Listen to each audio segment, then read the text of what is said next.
Sir,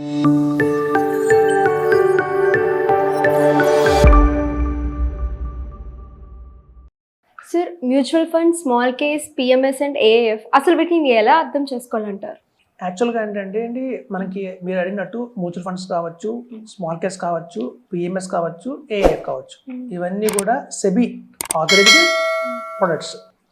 అయితే మనం మీరు ఏదైనా బ్యాంకింగ్ షాప్కి వెళ్ళారనుకోండి, జ్యువెలరీ షాప్కి వెళ్ళారనుకోండి, జ్యువెలరీ షాప్లో మనకి ఏముంటాయి, రింగ్స్ ఉంటాయి, రింగ్స్ కమ్మలు ఉంటాయి, అదొక కేటగిరీ. అలాగే బ్యాంగిల్స్ ఉంటాయి, అదొక కేటగిరీ. నెక్లెస్ ఉంటుంది, చిన్న నెక్లెస్, అదొక కేటగిరీ. ఇంకా వడ్డాణం ఉంటుంది, అదొక కేటగిరీ. అన్నింటిలో కామన్గా ఉంటుంది గోల్డే.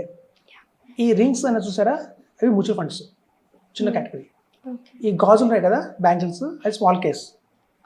ఈ షార్ట్ నెక్లెస్ అనేది చూసారా, నెక్లెస్, అది పిఎంఎస్. ఇంకా వడ్డాణం ఏఎఫ్.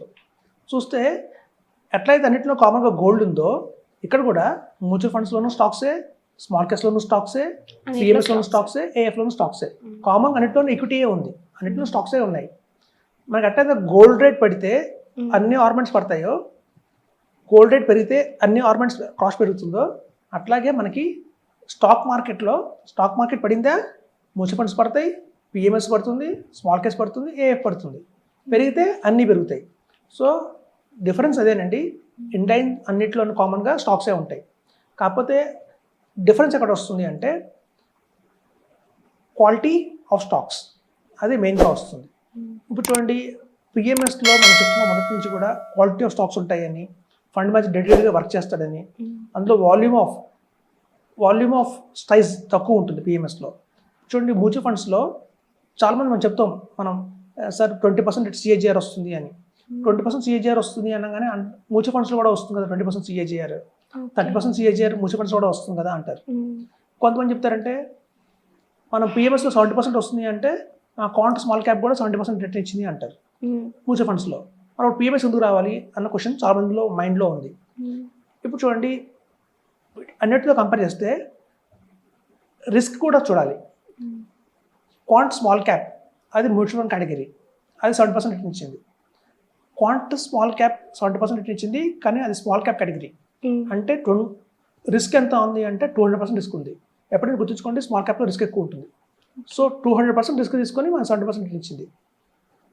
కానీ పిఎంఎస్లో చూస్తే మనం లాస్ట్ ఎపిసోడ్లో చెప్పుకున్నట్టు ఎన్జే పిఎంఎస్ కానీ, ఐసిఐసిఐ వాళ్ళ పిఎంఎస్ కానీ, లేకపోతే అబాకస్ పిఎంఎస్ కానీ, ఇవన్నీ స్మాల్ క్యాప్లో ఇన్వెస్ట్ చేయాలి. కేవలం లార్జ్ అండ్ మిడ్ క్యాప్లో ఇన్వెస్ట్ చేసి 70% రిటర్న్ ఇచ్చారు. అంటే ఇక్కడ రిస్క్ తగ్గిపోయింది, రిటర్న్ పెరిగింది. సో కాబట్టి మనకి ఏంటంటేనండి, మ్యూచువల్ ఫండ్స్కి, పిఎంఎస్కి, ఏఎఫ్కి కంపేర్ చేయకూడదు. మీకు మ్యూచువల్ ఫండ్లో రిస్క్తో కూడుకున్న రిటర్న్, పిఎంఎస్లో రిస్క్ లేకుండా వచ్చిన రిటర్న్. సో మనకి అది అడ్వాంటేజ్ అవుతుంది. మనకి ఎప్పుడైతే వాల్యూమ్స్, మ్యూచువల్ ఫండ్లో అబ్నార్మల్స్కి వాల్యూమ్ ఎక్కువ ఉంటుంది, సైజ్ వచ్చి 10,000 crores అలా ఉంటాయి. సో ఫండ్ మేనేజర్కి ఏంటంటే అంత ఈజీగా మేనేజ్ చేయలేడు కాబట్టి రిటర్న్స్ తక్కువ వస్తాయి. ఇంకోటి ఏంటంటే మ్యూచువల్ ఫండ్స్లో వాల్యూమ్స్ ఎక్కువ ఉంటాయి కాబట్టి మనకి ఎక్స్పెన్స్ రేషియో తక్కువ ఉంటుంది, 1.75, 1.5 ఉంటుంది. వేరాజ్ ఏఎఫ్, పిఎంఎస్, స్మాల్ కేస్లో వాల్యూమ్ చాలా తక్కువ ఉంటుంది, కేవలం 500 crores, 600 crores ఉంటుంది కాబట్టి ఇక్కడ ఎక్స్పెన్స్ రేషియో కొంచెం ఎక్కువ ఉంటుంది, 2.5% ఉంటుంది. కాబట్టి బేసిక్గా డిఫరెన్స్ ఇదేనండి. అన్కంపారబుల్. మన కనుక రిటర్న్స్ ఎక్కువ రావాలి అంటే కనుక, లంసంగా ఇన్వెస్ట్మెంట్ చేయాలి అంటే మాత్రం మనకి PMS is the best option చెప్తున్నాం.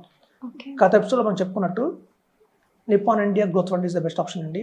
నిప్పాన్ ఇండియా గ్రోత్ ఆప్షన్లో మనం చెప్పాం 20 years బ్యాక్ లంసంగా ఎవరైతే ఇన్వెస్ట్ చేశారో 25 lakhs, ఇవాళ 10 crores వచ్చింది, 10 crores. ఆ రోజు 50 lakhs ఇన్వెస్ట్ చేస్తుంటే 20 crores వచ్చిండేది. సో అలాంటి ఒక్క నిప్పాన్ గ్రోత్ ఫండ్ ఇచ్చింది. మీరు అలాగే మ్యూచువల్ ఫండ్స్లో చాలామంది మనం చేసే పొరపాటు ఏంటంటే, ఒక ఫండ్లో వేయం, సేఫ్ క్రెడిట్ కోసం 3 ఫండ్లలో పెడతాం.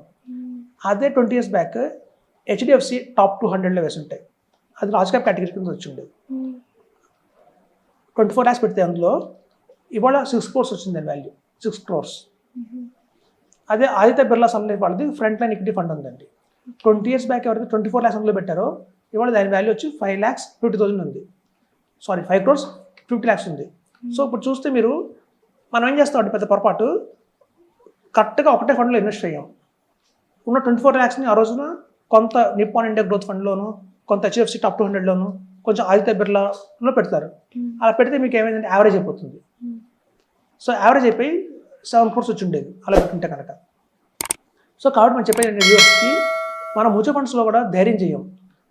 మొత్తం 50 lakhs ఎవరన్నా తీసుకెళ్ళి ఒక్క క్వాంట్ స్మాల్ క్యాప్లో పెట్టే వాళ్ళు ఉన్నారంటే ఎవరు లేరు.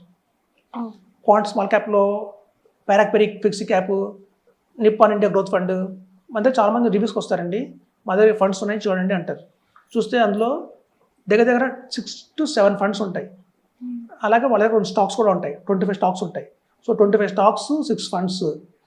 పోనీ ఆ 6 ఫండ్స్ కూడా కొన్ని డైరెక్ట్లో ఉంటాయి, కొన్ని రెగ్యులర్లో ఉంటాయి, కొన్ని బ్యాంక్ దగ్గర ఉంటాయి. ఇట్లా కనుక స్ప్రెడ్ అయిపోయి ఉంటే మాత్రం దాని యూజ్ ఏం లేదండి.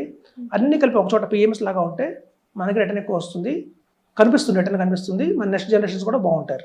ఇప్పుడు చూడండి, చాలామంది స్టాక్ మార్కెట్లో ఇన్వెస్ట్ చేస్తారు, లైక్ బై అండ్ సెల్. ఎప్పుడు బై అండ్ సెల్ వల్ల లాభాలు రావు. కొనటం అమ్మటం చేస్తే దానివల్ల గెయిన్ అయితే ఉండదు. మంచిగా ఐడెంటిఫై చేయాలి, స్ట్రాంగ్ స్టాక్స్ అయితే ఐడెంటిఫై చేయాలి, బలంగా అందులో పెద్ద అమౌంట్ పెట్టాలి, హోల్డ్ చేయాలి. ఆ స్ట్రాటజీయే కొన్ని కోట్లు తెచ్చిపెట్టే స్ట్రాటజీ. నెంబర్ 2 ఏంటంటే, మన ఫ్రెండ్ చెప్పడానికి కొన్ని స్టాక్స్, యూట్యూబ్లో విన్నా కొన్ని స్టాక్స్, అలా కొన్ని వాటిని అమ్మేసి మళ్ళీ కొన్ని అమ్మేసి చేస్తే మనం 10 years తర్వాత చూసుకుంటే వెనక్కి తిరిగి మన దగ్గర వాల్యూ ఏమి ఉండదు. మనం కొనుంటాం, అమ్ముంటాం, కొంతమంది లాభం వస్తుంది, కొంతమంది నష్టం వస్తుంది, టైం అయిపోయింది. సో ఎప్పుడైనా టైం అండ్ మనీ రెండు చాలా ప్రెషియస్ అండి. ఒకసారి పోయాయంటే మళ్ళీ తిరిగి రావు. కాబట్టి మనం కరెక్ట్గా ప్రాపర్గా ఈ వెల్త్ని క్రియేట్ చేసుకోవాలి అంటే మాత్రం this is only best strategy. By, hold, cell. Locket engine చేసినా అదే, వారన్ బఫెట్ చేసినా అదే. సో కాబట్టి మనం చెప్పేది ఏంటంటే వ్యూవర్స్కి, ఈ స్ట్రాటజీని ఫాలో అవ్వండి. ఈ స్ట్రాటజీ మనకు మంచిగా అవైలబిలిటీలో ఉన్నది, ఏదో స్మాల్ కేస్లో అవైలబిలిటీలో ఉంది, లేదా పిఎంఎస్లోనే అవైలబిలిటీలో ఉంది. ఈ స్ట్రాటజీ అనేది ఏదైతే బై, హోల్డ్, సెల్ అనే స్ట్రాటజీ, ఇది బాగా వర్కౌట్ అయింది. మనం చూసాం, గత 20 yearsగా చూసాం, ఇవే మంచి రిటర్న్స్ వస్తున్నాయి. కాబట్టి మనం చెప్తున్నాం, స్ట్రాంగ్గా చెప్తున్నాం, ఇది ఒక బెస్ట్ ఆప్షన్. ఇప్పుడు చాలామంది బై సెల్ చేస్తారండి, అలా వాటి వల్ల ఏమీ లాభం ఉండదు. మనం అవుట్ ఆఫ్ 100 times కొనున్నా కూడా ఆల్మోస్ట్ 60 times మనం ఫ్లాప్ అయి ఉంటాం, 40 times మనం గెలుచుంటాం. సో యావరేజ్ అయిపోతుంది, సో రిటర్న్ ఏం రాదు. కాబట్టి ఏంటంటే, ఇప్పుడు చూడండి, చాలామంది పెయింటింగ్ కాంపిటీషన్లో పార్టిసిపేట్ చేస్తారు. చిన్నపిల్లలు పార్టిసిపేట్ చేస్తే ఏమవుతుందంటేనండి, ఫస్ట్ ఒకరికి వస్తుంది, డ్రాయింగ్ కాంపిటీషన్లో ఫస్ట్ ర్యాంక్ ఒకరికి వస్తుంది, సెకండ్ ప్రైజ్ ఒకరికి వస్తుంది, థర్డ్ ప్రైజ్ ఒకరికి వస్తుంది. మిగతా వాళ్ళు ఎంత ఉంటారు చూసారా, వాళ్ళు కూడా సర్టిఫికేట్ ఇస్తారు, పార్టిసిపేషన్ సర్టిఫికేట్. ఎందుకంటే ఎంకరేజ్ చేయడం కోసం.